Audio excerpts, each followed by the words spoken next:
Chitra Mukhlis kitchen. எல்லாருமே வந்து தீபாவளிக்கு பட்டாசுலாம் வெடிச்சு ரொம்ப ஹாப்பியாக சந்தோஷமாக கொண்டாடுவீங்க. நிறைய ஸ்வீட்ஸ்லாம் சாப்பிட்ருப்பீங்க.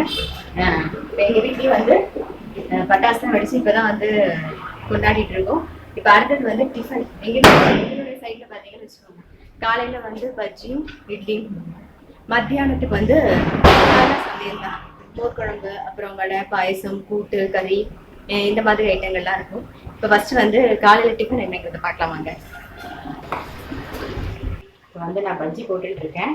அதுக்கு முன்னாடி இட்லி, இந்த மாதிரி இட்லிக்கு ரெடி பண்ணி வச்சுருக்கேன். சட்னியும் ரெடியாக இருக்குது எல்லாமே. அதை தவிர வந்து சமையலுக்கு வேணுங்கிறதும் அந்த சைடில் வந்து கொஞ்சம் முக்கால்வாசி ரெடி பண்ணி வச்சுருக்கேன். வேக வச்சுக்கிறதெல்லாம் கூட்டுக்கு வந்து ரெடியாக இருக்குது. அதே மாதிரி பருப்பு வந்து ரெடியாக இருக்குது. மோர் குழம்புக்கு ரெடி பண்ணி வச்சுருக்கேன். ஊற வச்சுட்டேன், பால் காய்ச்சிட்டேன் பாயசம் வைக்கிறதுக்கு. ஸோ எல்லாமே வந்து சைடில் ரெடி பண்ணிகிட்டே இருக்கேன். இதோட சேர்ந்தாப்புல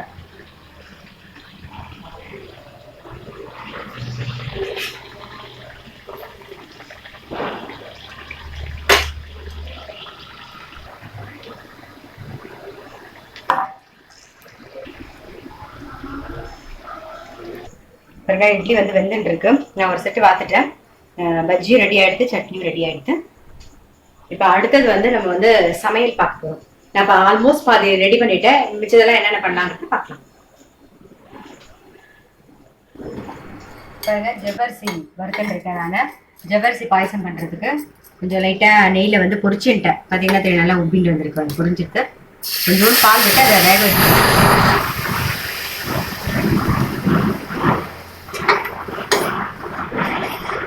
அது வெந்தல் இருக்கட்டும். அதுக்குள்ள இங்க பாருங்க, இந்த இடத்துல வந்து ரசம் ரெடி ஆயிடுத்து. ரெடி பண்ணிட்டு இருக்கேன் ரசம். ஈயச்சொம்புன்னு சொல்லுது. இது வந்து ஈயச்சொம்பு. அசிங்கமா இருக்கு. சரி, இது வந்து ஈயச்சொம்பு, அதனால கலர் அப்படிதான் இருக்கும். ரசம் வந்து ரெடி ஆயிடுத்து, ரெடி ஆயிட்டு இருக்கு. மோர் குழம்பு ரெடி. இது வந்து வெண்டைக்காய் போட்டு மோர் குழம்பு பண்ணியிருக்கேன். மோர் குழம்பு ரெடி. அப்புறம் கூட்டு, பெங்களூர் கத்திரிக்காய் கூட்டு ரெடி. கலத்த பருப்பு ரெடி. இந்த சைடு வந்து பாத்தீங்கன்னா பருப்பு வந்து வேக வச்சிருக்கேன், அதாவது ஊற வச்சிருக்கேன். வடைக்காக பருப்பு வந்து ஊற வச்சிருக்கேன். நம்ம அப்புறம் வடை தட்டப்பா.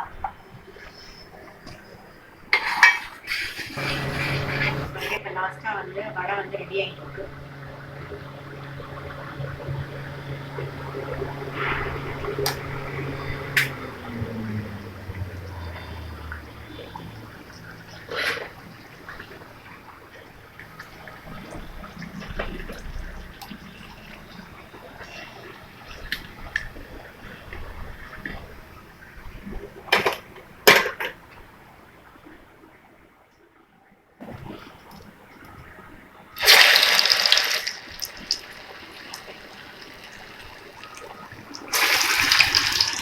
ஆல்மோஸ்ட் வந்து எல்லாமே சமையல் எல்லாமே முடிஞ்சு மேடையும் ஓரளவுக்கு நீட் பண்ணியாச்சு.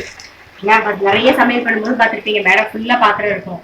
அது கையோட எனக்கு அப்பவே வந்து நான் நீட்டும் பண்ணிட்டேன்.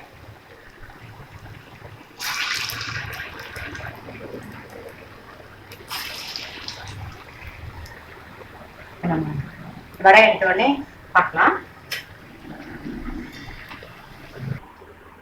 சமைச்சது எல்லாமே இப்போ வந்து ரெடி ஆகிடுது.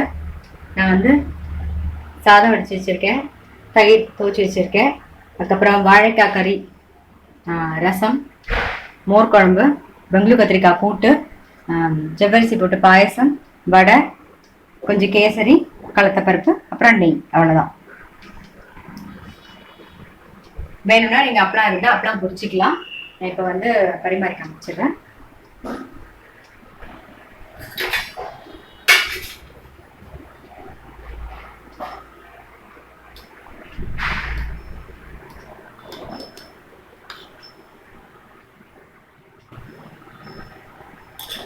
இப்போ வந்து சமையல் ஃபுல்லாக ரெடி ஆகிட்டு, யார் இருந்தாலும் கண்டிப்பாக சாப்பிடலாம். கண்டிப்பாக வாங்க, முடிஞ்சதுன்னா வர முடிஞ்சதுன்னா கண்டிப்பாக வாங்க. இதே மாதிரி உங்கள் வீட்லையும் பண்ணி பார்த்துட்டு ட்ரை பண்ணி பாருங்கள். ட்ரை பண்ணி பார்த்துட்டு லைக்ஸும் கமெண்ட்ஸும் நீங்கள் போஸ்ட் பண்ணுங்கள். கண்டிப்பாக இந்த தீபாவளியை ரொம்ப சேஃபாக கொண்டாடுங்க. பசங்கள்லாம் வந்து ரொம்ப சேஃபாக பட்டாசு வெடிங்க. பட்டாசு வெடிக்கும் போது ஒரு பக்கெட் தண்ணி வந்து பக்கத்தில் வச்சுக்கோங்க, வச்சுட்டு பட்டாசு வெடிங்க. நான் வந்து அடுத்த ஒரு நல்ல ரெசிபியோட சந்திக்கிறேன். எல்லாருக்குமே வந்து திரும்பவும் ஹாப்பி தீபாவளி.